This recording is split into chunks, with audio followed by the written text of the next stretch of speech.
కానీ అదిగదిగా ఆ మూల ఉన్నటువంటి చెట్టు పండ్లు తినొద్దన్నాడు.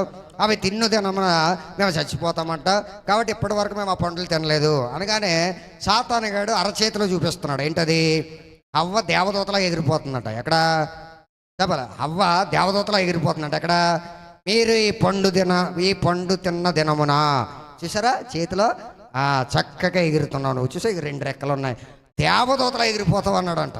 అబ్బే మనం పట్టుకోలేము ఇంకెవరు మనల్ని. అది నిజమా అబద్ధమా ఆలోచించడానికి టైం ఉండదు మనకి, ఎక్కడ పట్టుకోలేము మనల్ని. వెంటనే వెరీ గుడ్ ఎగిరిపోతున్నానా అని వెంటనే పండు తినేసింది. దేవదూత కాదు కదా, దయమైపోయింది ప్రియం పెట్టారా. హల్లెలూయా.